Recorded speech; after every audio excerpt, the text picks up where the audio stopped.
Saya mau buka firman Tuhan ke Yakobus pasal 1.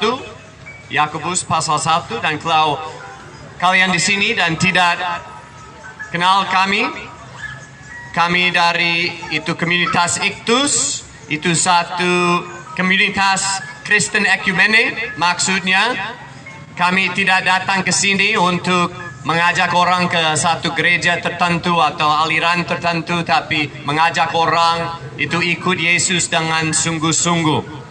So kita akan mulai di Yakobus pasal 1 ayat 21. Sebelum saya baca, saya mau berdoa.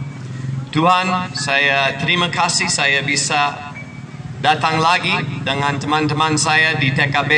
Saya berdoa supaya Engkau akan kasih saya kekuatan, supaya saya bisa membagi firman Tuhan, membagi firman-Mu dengan itu jelas, firman-Mu dengan sesuai dengan Roh Kudus, sesuai dengan firman-Mu. Saya berdoa supaya setiap orang yang bisa dengar suara saya, mereka juga akan dengar suara-Mu, supaya mereka bisa menerima firman-Mu dan bisa menerima keselamatan di dalam Yesus Kristus dan hidup kekal di dalam Dia.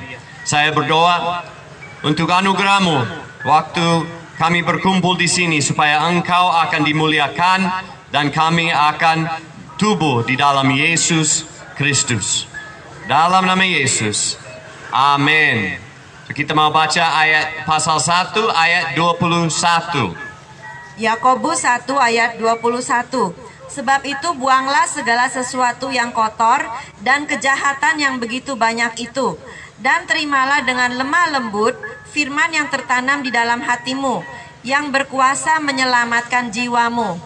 So di sini itu berkata, dan terimalah dengan lemah lembut firman yang tertanam di dalam hatimu. Ini tentang firman Allah, tentang firman Allah. So itu ditanam di dalam hati kita atau di dalam hati orang yang Yakobus tulis satu surat kepada mereka, itu sudah ditanam di dalam hati mereka. Dan mungkin di sini, karena ini Manado, banyak orang pernah ke gereja sudah beberapa tahun, dan itu firman Tuhan sudah ditanam di dalam hati mereka. Tapi ini kasih satu perintah kepada kita, itu berkata, terimalah dengan lemah lembut firman yang tertanam di dalam hatimu, yang berkuasa menyelamatkan jiwamu. Maksudnya itu dari awal, waktu Allah mau menciptakan segalanya, Dia menciptakan segalanya melalui firman-Nya. Firman-Nya ada kuasa, dan di sini kita bisa lihat itu tidak hanya ada kuasa untuk mencipta, tapi itu juga ada kuasa untuk menyelamatkan jiwa kita. Jadi kita harus dengar ini dengan jelas. Terimalah dengan lemah lembut firman yang tertanam di dalam hatimu, yang berkuasa menyelamatkan jiwamu. So hari ini saya mau tanya, bagaimana kita bisa menerima firman Allah di dalam hati kita? Bagaimana kita bisa menerima? Karena banyak orang salah mengerti tentang hal ini. Mereka berpikir menerima firman Tuhan maksudnya mereka percaya Alkitab benar.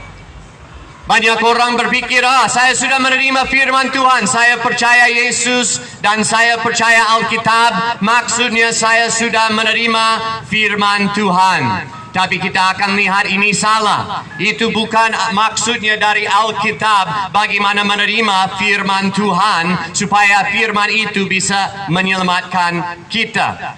Karena kalau kita baca ayat 22, hendaklah kamu menjadi pelaku firman dan bukan hanya pendengar saja. Sebab jika tidak demikian, kamu menipu diri sendiri. Apa maksudnya? Itu banyak orang percaya Alkitab, banyak orang percaya agama Kristen, banyak orang percaya Yesus mati dan bangkit. Dia mati untuk dosa mereka, bangkit untuk jadi raja di atas segala raja. Banyak orang percaya itu. Tapi mereka belum menerima firman Tuhan. Karena di sini kita lihat, itu kalau kita mau menerima firman Tuhan, kita harus menjadi pelaku firman. Harus menjadi pelaku firman. Tidak hanya dengar dan tidak lakukan, tapi dengar dan lakukan untuk menerima. Itu tidak hanya menerima di dalam pikiran kita, tapi kita harus menerima di dalam kehidupan kita, di dalam hati kita. Setiap keputusan kita lakukan di dunia ini itu melalui hati kita. Kita ada pilihan dari hati. Kita akan ambil itu putusan, atau ambil itu, lakukan ini atau lakukan itu. Kita selalu dari hati. Tapi firman harus masuk di dalam hati, tidak hanya masuk di dalam pikiran kita. Dan kalau itu masuk di dalam hati kita, itu ditanam di sana, kita akan lakukan firman-Nya. Tapi kalau kita dengar dan percaya, tapi tidak lakukan, Alkitab berkata kita menipu diri sendiri. Bagaimana menipu diri sendiri? Karena kita berpikir kita sudah jadi Kristen. Karena kita berpikir kita sudah diselamat karena percaya Yesus mati untuk dosa kita. Karena kita menipu diri sendiri, karena kita berpikir, oh saya sungguh-sungguh percaya dan mengasihi Yesus karena saya percaya Alkitab itu buku dari Allah. Tapi kalau kita tidak lakukan firman-Nya, kita hanya menipu diri sendiri. Dan saya mau kita lihat, karena seringkali, karena saya seorang bule, kalau kamu tidak bisa lihat, itu saya orang bule. Dan saya sering di sini berpikir, karena saya itu bicara banyak hal dari Alkitab, tapi orang bisa berpikir, oh ya, itu pendapat dia. Itu pendapat bule itu. Itu pendapat pendeta itu atau gembala itu, atau waktu kita dengar firman Tuhan kita sering akan berpikir, ya, itu pendapat dia, itu alirannya, itu ada pendapat lain. Tapi itu bukan dari pendapat saya hanya baca Alkitab di Yakobus.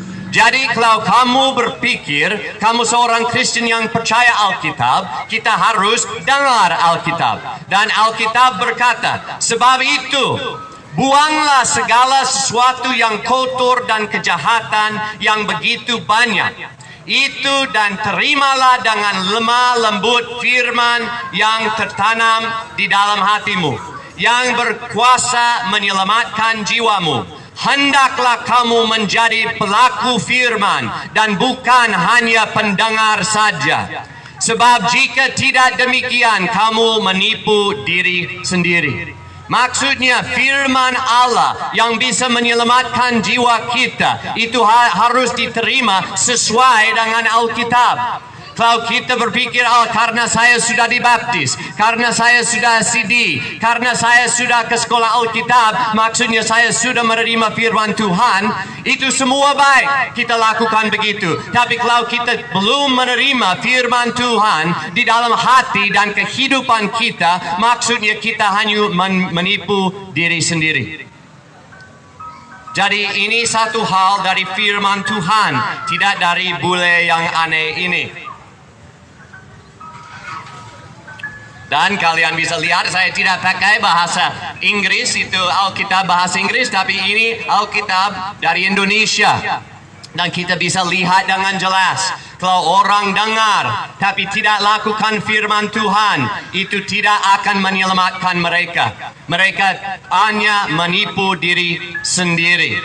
Kita akan lihat satu contoh tentang orang seperti ini. Kita lihat di Matius 7. Matius 7 ayat 21 sampai 23. Kalau kamu sering di sini hari Sabtu jam 4 waktu kami ada kebaktian ini, pernah dengar saya baca dari sini. Tapi saya mau baca satu kali lagi karena kita akan lihat sesuatu yang penting. 21 sampai 23. Matius 7 ayat 21. Bukan setiap orang yang berseru kepadaku Tuhan, Tuhan akan masuk ke dalam kerajaan sorga, melainkan dia yang melakukan kehendak Bapakku yang di sorga. Pada hari terakhir, banyak orang akan berseru kepadaku Tuhan, Tuhan, bukankah kami bernubuat demi namamu dan mengusir setan demi namamu dan mengadakan banyak mujizat demi namamu juga, pada waktu itulah aku akan berterus terang kepada mereka dan berkata, aku tidak pernah mengenal kamu, enyahlah daripadaku, kamu sekalian pembuat kejahatan. So di sini kita bisa tanya, orang-orang ini yang datang kepada Yesus di hari yang terakhir, hari penghakiman, mereka berseru kepada dia, Tuhan, Tuhan. Maksudnya, agama mereka adalah agama Kristen. Mereka percaya Yesus adalah Tuhan. Dan mereka mengakui dengan mulut mereka, Yesus Kristus adalah Tuhan. Dan mereka tidak hanya duduk di gereja setiap hari Minggu, tapi mereka orang itu lakukan pelayanan. Mereka orang pelayan karena mereka berkata, Yesus Tuhan, tidak tahu di dalam namamu kita sudah menyembuh orang sakit, sudah bernubuat, sudah lakukan mujizat di dalam namamu. Maksudnya mereka sudah keluar dan lakukan penginjilan. Mereka sudah keluar di dalam nama Yesus Kristus. Maksudnya mereka pelayan. Mereka tidak hanya duduk saja. Tapi Yesus bicara kepada mereka, dan itu banyak atau itu sedikit orang. Itu berkata 22, pada hari terakhir banyak orang akan berseru kepadaku, Tuhan, Tuhan. Itu maksudnya banyak orang ditipu, banyak orang menipu diri sendiri. Walaupun mereka percaya Alkitab dan percaya kebenaran dari firman Tuhan, tapi mereka tidak lakukan. Walaupun mereka lakukan pelayanan, walaupun mereka lakukan banyak mujizat atau berbahasa roh atau mereka bernubuat atau apa saja, tapi mereka tidak mengenal Yesus Kristus sesuai dengan benar. Mereka tidak mengikut dia, dan lebih penting lagi, dia berkata dia tidak mengenal mereka. Maksudnya dia menolak mereka. Kenapa dia menolak mereka? Dia berkata di ayat 23 dia berkata, pada waktu itulah aku akan berterus terang kepada mereka dan berkata, aku tidak pernah mengenal kamu. Kenapa berkata tidak pernah mengenal kamu? Itu karena dia sudah menolak mereka sebagai itu pilihan dia atau his disciples, Murid-muridnya. Mereka, walaupun mungkin mereka mulai dengan Yesus dengan baik, tapi mereka tidak terus-menerus jalan bersama dia. Dan karena itu dia menolak, dia mengenal mereka. Itu seperti Klaus, satu bapak, ada satu anak sering narkoba, sering mencuri uang, sering itu lakukan kekerasan. Dan dia sudah berkata, kamu bukan anak saya lagi, saya tidak mengenalmu, kamu tidak ada nama saya. Dan dia menolak dia. Ini sama Yesus di sini berkata kepada mereka, dan dia berkata, aku tidak pernah mengenal kamu. Enyahlah dari hadapanku, hai kamu yang melanggar perintah Allah. Maksudnya banyak orang, dan itu banyak orang dari negara saya, itu Amerika. Karena kalau ke Amerika banyak orang akan berkata mereka Kristen, tapi mereka hidup tidak sesuai dengan firman Tuhan. Dan banyak orang di Manado dan Minahasa dan Sanger dan tempat seperti itu, mereka berkata, mereka mengaku Yesus adalah Tuhan, tapi mereka itu kehidupan mereka menolak dia sebagai Tuhan. Mereka tidak hidup sesuai dengan firman Yesus Kristus. Tapi kita lihat, dia menolak mereka dan lempari mereka ke neraka. Dan kita terus, dia bicara di ayat 24. Dia berkata satu hal yang mirip sekali dengan Yakobus baru berkata di Yakobus 1. Di ayat 24 sampai 27, silakan. Matius 7 ayat 24. Setiap orang yang mendengar perkataanku ini dan melakukannya, ia sama dengan orang yang bijaksana, yang mendirikan rumahnya di atas batu. Kemudian turunlah hujan, dan datanglah banjir. Lalu angin melanda rumah itu, Tetapi rumah itu tidak rubuh, sebab didirikan di atas batu. Tetapi setiap orang yang mendengar perkataanku ini dan tidak melakukannya, ia sama dengan orang yang bodoh, yang mendirikan rumahnya di atas pasir. Kemudian turunlah hujan dan datanglah banjir, lalu angin melanda rumah itu, sehingga rubuhlah rumah itu dan hebatlah kerusakannya. Tadi kami baca dari Yakobus, dia seorang rasul. Dan waktu kita baca di sana, saya berkata itu dari firman Tuhan, tidak dari bule ini.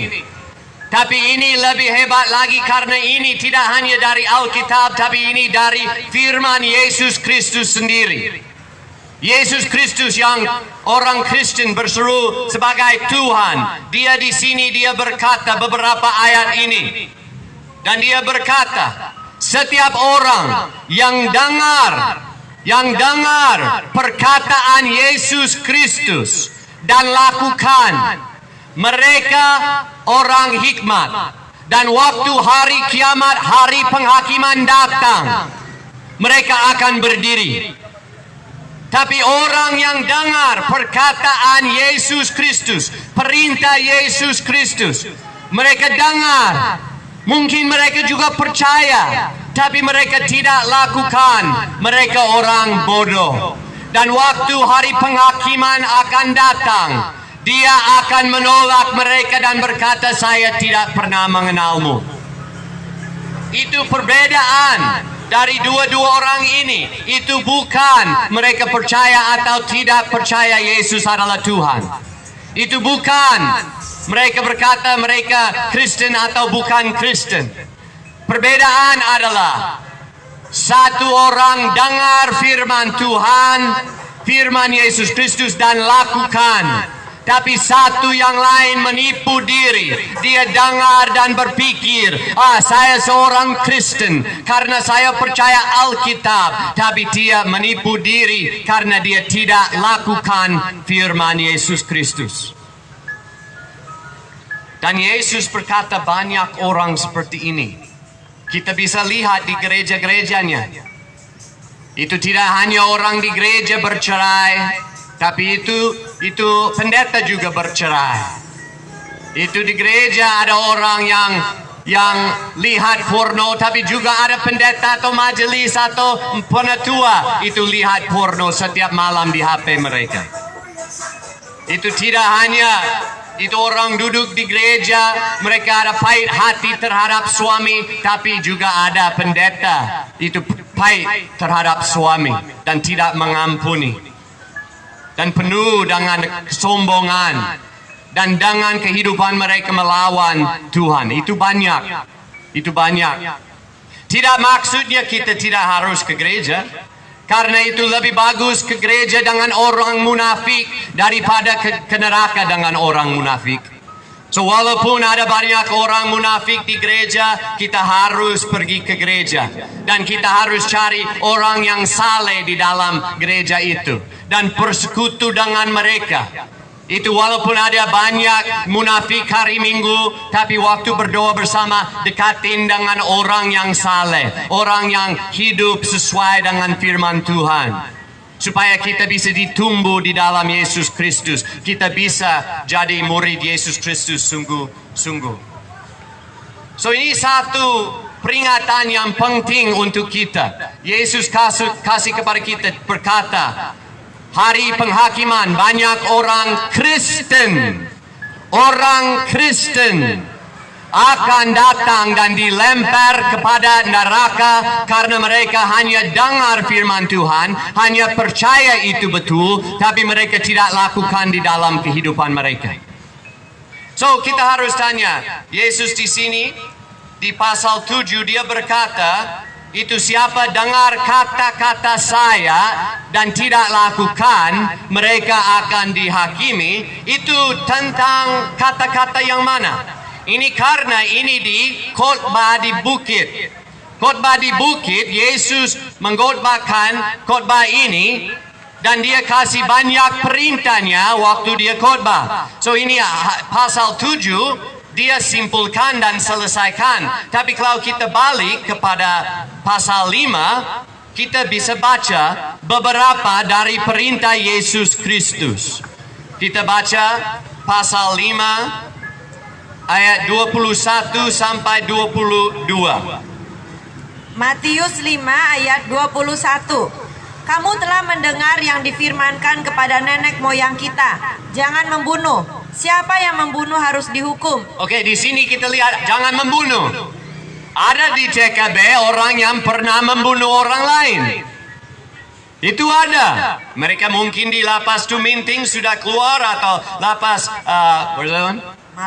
Malendeng sudah keluar. Itu ada. Tapi itu tidak hanya Yesus berkata tidak jangan bunuh, tapi dia berkata lagi di ayat berikutnya. Tetapi aku berkata kepadamu, setiap orang yang marah terhadap saudaranya harus dihukum. Siapa yang berkata kepada saudaranya kafir harus dihadapkan ke mahkamah agama. Dan siapa yang berkata jahil harus diserahkan ke dalam neraka yang menyala-nyala. Maksudnya Yesus berkata itu rasa itu, I say it again, marah kan? Marah. Just read it again the first part. Oke. Tetapi aku berkata kepadamu, setiap orang yang marah terhadap saudaranya harus dihukum. Itu orang marah terhadap saudaranya. Itu kenapa begini? Karena Allah lihat hatinya. Dia lihat hati.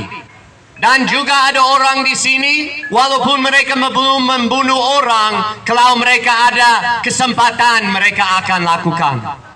Kalau mereka tidak takut ditangkap oleh polisi, mereka akan langsung membunuh orang. Karena hati mereka sudah penuh dengan pahitan, hati mereka sudah penuh dengan amarah, dan mereka sudah mau tusuk, sudah mau membunuh orang. Dan ada orang juga pernah itu coba membunuh, tapi gagal, tidak hasil.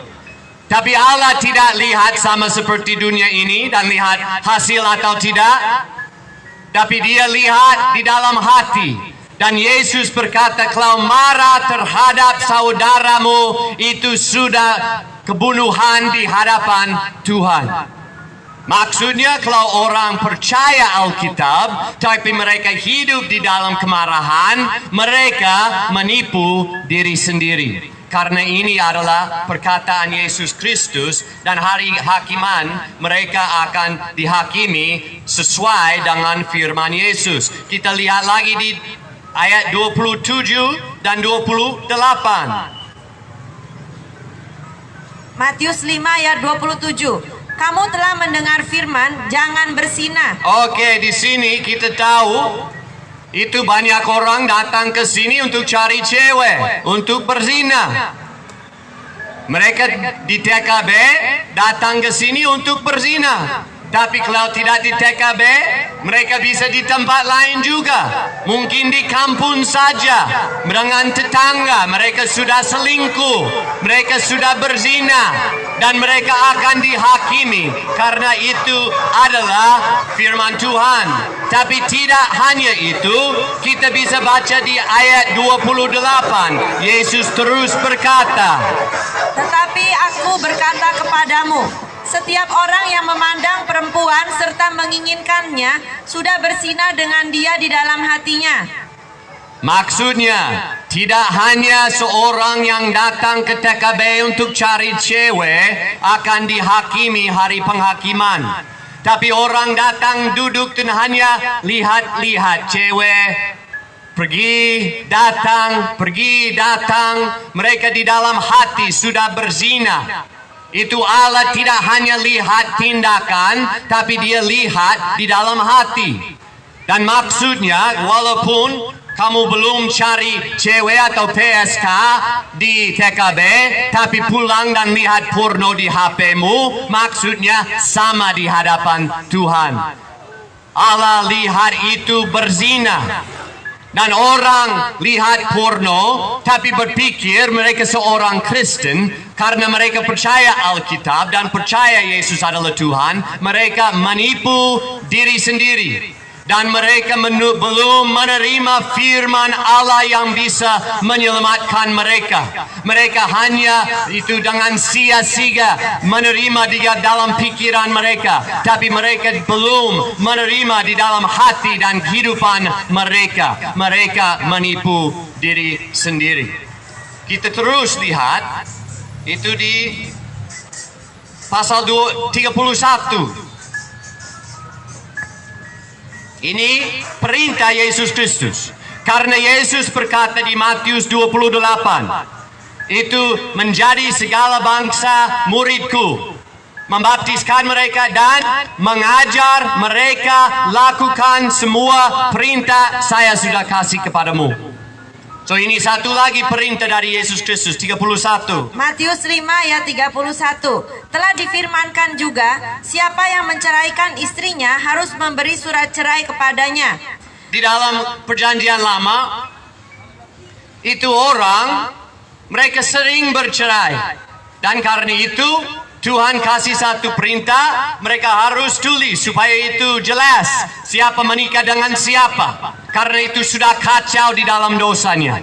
Tapi Yesus yang bawa anugerah dan bawa itu Roh Kudus supaya kita bisa hidup sesuai dengan kehendak Allah, dia berkata 32, tetapi aku berkata kepadamu, setiap orang yang menceraikan istrinya kecuali karena zina, ia menjadikan istrinya berzina. Dan siapa yang kawin dengan perempuan yang diceraikan, ia berbuat zina. Di dalam agama Kristen tidak boleh bercerai. Tidak boleh bercerai dan menikah dengan orang lain. Itu dari agama yang mana? Itu dari agama Yesus Kristus. Kita baca satu kali lagi 32. Tetapi aku berkata kepadamu. Aku berkata, itu siapa? Itu siapa berkata? Ini Yesus Kristus. Itu hakim kita. Dia berkata begini. Setiap orang yang menceraikan istrinya kecuali karena zina, ia menjadikan istrinya berzina. Dan siapa yang kawin dengan perempuan yang diceraikan, ia berbuat zina. Ini satu masalah besar di Manado dan Minahasa. Itu orang di gereja, itu juga termasuk orang pendeta. Mereka bercerai dan menikah dengan orang lain.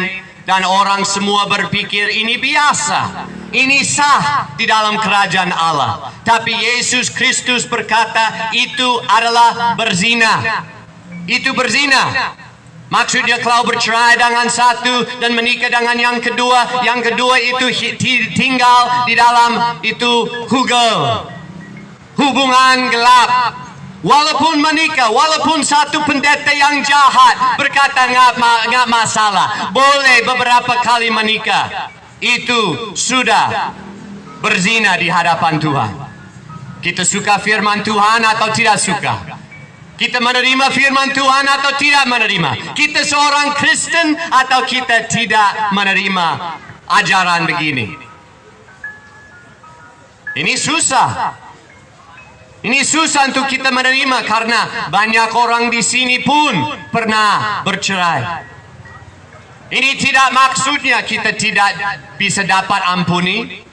Selalu dosa bisa diampuni kalau kita bertobat dan tunduk kepada Yesus Kristus dan jadi Kristen sejati. Yesus ada otoritas untuk mengampuni semua dosa. Tapi kalau kita hanya berkata, tapi pendeta saya berkata itu boleh bercerai, boleh menikah lagi. Maksudnya pendetamu betul atau Yesus Kristus betul? Kita harus takut kepada Tuhan. Kita harus pikir sesuai dengan firman-Nya, tidak pikir sesuai dengan keinginan diri sendiri. Tapi istri saya galak. Ya begitu, galak sampai mati dan ke surga untuk selama-lamanya. Atau bisa bercerai, menikah lagi dengan orang yang tidak galak dan ke neraka untuk selama-lamanya. Pilihan sendiri. Pilihan sendiri. Yesus jelas. Kita juga harus jelas. Kita baca lagi di ayat 37. Matius 5 ayat 37. Jika ya, hendaklah kamu katakan ya.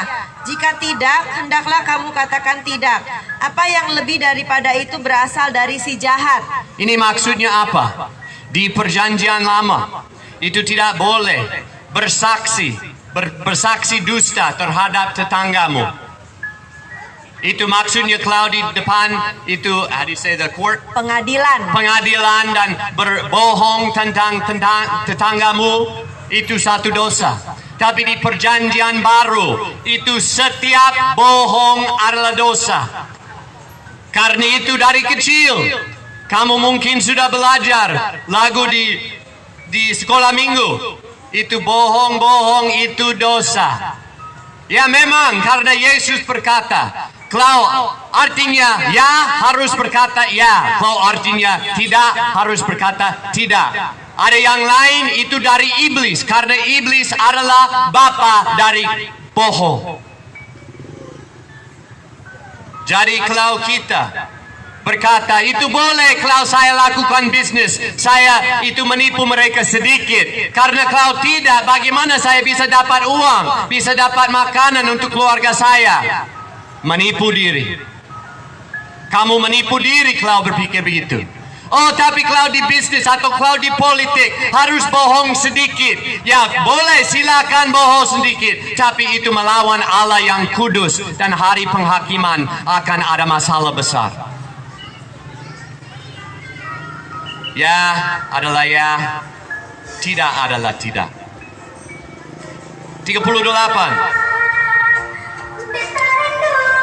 Matius 5 ayat 38. Kamu telah mendengar firman mata ganti mata dan gigi ganti gigi. Wah, itu di firman Tuhan, puji Tuhan. Maksudnya kalau orang lakukan yang jahat pada saya bisa membalas pada dia. Ya, kalau kamu seorang Yahudi yang tidak di dalam kerajaan Allah dan tidak percaya kepada Yesus Kristus, boleh silakan. Tapi kalau kamu mau dapat warisan di surga dan mau jadi anak Tuhan, kita harus terus baca di dalam 39. Matius 5 ayat 39. Tetapi aku berkata kepadamu, janganlah kamu melawan orang yang berbuat jahat kepadamu.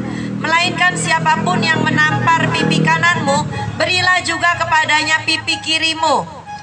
Tidak boleh membalas orang yang jahat. Kalau mereka lakukan jahat padamu, tidak maksudnya itu boleh kamu dan itu layak kamu bisa membalas itu. Tidak boleh. Kalau kita mau hidup sesuai dengan Raja kita Yesus Kristus, Dia berkata kita harus mengampuni orang lain. Waktu mereka dosa pada kita, kita harus mengampuni mereka dan berdoa untuk mereka. Kita terus baca di ayat 43. Matius 5 ayat 43. Kamu telah mendengar firman, kasihilah sesamamu manusia dan bencilah musuhmu. Dan banyak orang berpikir, ya betul, saya membenci musuh saya. Tapi Yesus terus berkata, 44. Tetapi aku berkata kepadamu, kasihilah musuhmu dan berdoalah bagi mereka yang menganiaya kamu. Yesus beda. Perintah Yesus Kristus itu beda. Tapi kita mau tanya, balik kepada 7, pasal 7. Ayat 24. Jadi, setiap orang yang mendengar perkataanku ini dan melakukannya, ia bagaikan orang bijaksana yang mendirikan rumahnya di atas batu. Orang dengar perintah Yesus Kristus yang tadi dan lakukannya, mereka bijaksana. Tapi 26, namun setiap orang yang mendengar perkataanku ini dan tidak melakukannya, ia bagaikan orang bodoh yang mendirikan rumahnya di atas pasir. Kita harus menerima firman Allah yang kekal, yang bisa menyelamatkan jiwa kita. Tapi kita tidak hanya bisa menerima dengan pikiran kita atau kepercayaan kita, tapi kita harus menerima di dalam hatinya. Dan kalau itu di dalam hati, kita akan lakukan firman-Nya, dan firman itu bisa menyelamatkan jiwa kita. Tapi kalau kita menolak dan hanya berkata dengar tapi tidak lakukan, kita akan binasa. Ini satu peringatan untuk kita, supaya kita bisa menguji diri. Saya seorang Kristen atau saya seorang Kristen KTP saja? Saya orang Kristen yang akan ke surga atau saya hanya seorang Kristen ke gereja saja? Saya seorang Kristen kulit atau saya orang Kristen dari hati? Dari mulut saja atau di dalam kehidupan saya? So kita ke Titus yang akhir dengan ayat-ayat ini. Titus pasal 11, ayat 2:11. Titus 2 ayat 11. Karena kasih karunia Allah yang menyelamatkan semua manusia sudah nyata. So itu anugerah. So tadi saya bicara banyak hal tentang itu, firman Yesus Kristus, perintah Yesus Kristus, hukum Kristus. Dan kita akan berpikir, ya tapi kita bukan di dalam anugerah? Kita tidak dibawa anugerah di dalam perjanjian? Ya betul, kita dibawa anugerah. Dan anugerah dari Allah sudah ternyata di dunia ini melalui Yesus Kristus. Dia penuh dengan kebenaran, dia penuh dengan anugerah. Dia datang ke dunia ini. Terus kita baca lagi 11 dan 12. Ayat 11, karena kasih karunia Allah yang menyelamatkan semua manusia sudah nyata. 12, Ia mendidik kita supaya kita meninggalkan kefasikan dan keinginan-keinginan duniawi, dan supaya kita hidup bijaksana, adil, dan beribadah di dalam dunia sekarang ini. Itu waktu Yesus Kristus, yaitu anugerah Allah datang ke dunia ini untuk menyelamatkan setiap orang. Dia mengajar apa? Itu anugerah Allah, itu mengajar kita lakukan apa? Itu mendidik kita supaya kita meninggalkan kefasikan dan keinginan-keinginan duniawi, dan supaya kita hidup bijaksana, adil, dan saleh di dalam dunia sekarang ini.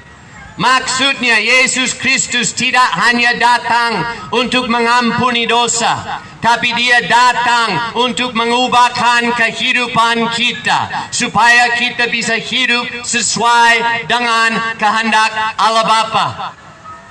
Banyak orang salah di poin ini. Mereka salah dan berpikir Yesus Kristus mati untuk dosa saya, supaya kalau saya percaya saya tidak akan binasa tapi ke surga. Memang itu betul, tapi itu hanya setengah dari kebenaran. Karena Yesus tidak hanya mati, tapi dia juga bangkit untuk kasih kita hidup baru. Kita baca di ayat 14 tentang Yesus Kristus. Titus 2 ayat 14. Yesus Kristus, Juru Selamat kita, Yesus Kristus yang telah menyerahkan dirinya bagi kita. Oke, itu Yesus menyerahkan diri bagi kita. Apa maksudnya? Walaupun dia tanpa dosa, walaupun dia itu firman Allah yang kekal menjadi manusia dan tidak lakukan dosa, dia jalan di dunia ini. Maksudnya dia tidak dapat upah dosa, karena upah dosa adalah maut. Dia tidak perlu, tidak layak ke salib. Tapi karena dia mau taat Bapa, dia taat sampai mati, bahkan mati di salib. Dia menyerahkan diri untuk kita. Untuk dosa kita saja, kita terus baca. Yang telah menyerahkan dirinya bagi kita untuk membebaskan kita dari segala kejahatan dan untuk menguduskan bagi dirinya suatu umat miliknya sendiri yang rajin berbuat baik. Yesus tidak hanya mati untuk dosamu supaya bisa diampuni. Dia menyerahkan diri di salib itu untuk mengalahkan iblis dan kuasa dosa, dan dia mati di sana untuk membebaskan kita dari kuasa dosa. Maksudnya dia taat Bapa sampai dia mati salib, dan karena itu Bapa membangkitkan dia dari kematian, dan dia duduki dia di sebelah Allah Bapa. Dia jadi raja di atas segala raja, dapat segala otoritas di atas segala otoritas. Dia jadi raja di atas segala raja, dan dia ada kuasa di atas dosa, dia ada kuasa di atas maut, dia ada kuasa di atas iblis. Maksudnya anugerah Tuhan adalah apa? Anugerah adalah Allah, anak Allah jadi manusia, dan dia mengalahkan iblis, maut dan dosa, dan dia bangkit dari kematian, jadi raja di atas segala raja. Dan sekarang kalau kita bertobat dan percaya kepada dia, dia akan mengampuni dosa kita dan kasih kita satu hidup yang baru. Dia akan menjadikan kita jadi ciptaan baru. Tapi banyak orang salah mengerti tentang anugerah Allah, dan mereka berpikir, walaupun saya hidup di dalam dosa, walaupun saya pemabuk, walaupun saya preman, walaupun saya PSK, walaupun saya munafik, pendeta yang munafik, walaupun saya pendetua yang lihat porno, walaupun itu semua betul, tapi anugerah Tuhan ini salah. Anugerah Tuhan itu datang yang melalui Yesus Kristus, tidak hanya datang untuk mengampuni dosa kita. Memang dia mati supaya kita bisa diampuni, tapi dia tidak hanya mati supaya kita bisa diampuni, tapi dia mati dan bangkit supaya kita bisa diampuni dan diubah oleh kuasanya, supaya kita bisa dibebaskan dari kuasa dosa, kuasa iblis, dan waktu dia balik lagi dari kuasa maut, waktu kita dibangkitkan dengan dia dan hidup selama-lamanya di kerajaan Allah. Jadi tadi kita baca banyak ayat-ayat, itu tidak dari buku yang aliran yang aneh, yang aliran sesat, tapi itu dari Alkitab. Dan kalau di sini kita berkata kita seorang Kristen, maksudnya kita harus percaya 100% itu kata-kata di dalam Alkitab. Dan kita baca banyak ayat dari Yesus Kristus sendiri tentang perintahnya, dan dia berkata orang hanya menipu diri kalau mereka dengar dan percaya tapi tidak lakukan. Tapi anugerah Allah, yaitu melalui Yesus Kristus, datang ke dunia ini untuk menyelamatkan kita. Apa maksudnya menyelamatkan kita? Itu menyelamatkan kita dari itu hakiman dosa supaya kita bisa diampuni, tapi juga dari kuasa dosa supaya kita bisa dibebaskan dan hidup baru di dalam Dia. Itu orang Kristen harus bertobat, harus beriman pada Yesus Kristus. Dan waktu kita pas bertobat di dalam hati, itu keputusan. Saya tidak mau lagi hidup untuk diri sendiri, tapi saya mau hidup untuk Yesus Kristus dari sekarang. Waktu kita ada keputusan itu di dalam hati, dan kita beriman kepada Yesus Kristus dan percaya hanya Dia bisa mengampuni dosa saya, hanya Dia bisa membebaskan dari kuasa dosa. Waktu kita bertobat dan percaya, pas waktu itu Tuhan akan menurunkan Roh Kudus di dalam hati kita supaya kita bisa dibebaskan dan jadi ciptaan baru di dalam Dia, supaya kita bisa jalan di dalam perintahnya, tidak dengan sempurna, tapi kalau kita jatuh kita akan berdiri lagi dan jalan bersama Dia, karena Dia akan mengampuni kita kalau kita terus bertobat, terus jalan di dalam Dia dan tidak menolak Dia dan hidup di dalam dosa lagi. Walaupun hari ini saya sakit dan hampir tidak bisa berdiri di sini, saya tidak bisa tidak datang hari ini, karena pasti ada orang di sini yang sudah menipu diri sudah lama. Mungkin kamu seorang majelis atau penatua, atau mungkin sudah ke sekolah Alkitab dan selalu bertemu dengan orang baru akan berkata, oh saya sudah sekolah Alkitab. Itu tidak cukup, Pak. Tidak cukup, Bu. Kita harus jadi ciptaan baru di dalam Yesus Kristus. Dan itu hanya melalui bertobat dari hati kita dan percaya dan beriman kepada Yesus Kristus untuk membebaskan kita dari kuasa dosa dan mengampuni dosa kita. Kalau kita terus-menerus berontak sama Tuhan dan tidak hidup sesuai dengan firman-Nya, walaupun kita berseru Tuhan, Tuhan, hari penghakiman, waktu itu datang banyak orang yang berpikir mereka orang Kristen. Mereka akan kaget karena Yesus Kristus akan berkata, saya tidak pernah mengenalmu. Enyahlah dari aku untuk selama-lamanya. Dan saya sudah 31 tahun yang lalu, walaupun saya seorang ateis dan tidak percaya Tuhan, Yesus dengan anugerahnya dan belas kasihannya datang kepada saya waktu saya baru beli itu ganja dan mau pulang rokok. Dia tiba-tiba datang dan saya sadar dia adalah Raja di atas segala raja. Dia datang dari surga dan kalau saya tidak ikuti dia, saya tidak bisa ke surga tapi akan ke neraka. Dan itu permulaan hikmat adalah takut pada Tuhan. Dan karena itu saya berdoa supaya setiap orang yang bisa dengar suara saya hari ini akan menerima takut pada Tuhan, supaya mereka akan bertobat dan balik dari dosa mereka dan tunduk kepada Yesus Kristus Raja kita. Tidak hanya dengan mulut saja, tapi dengan tindakan mereka.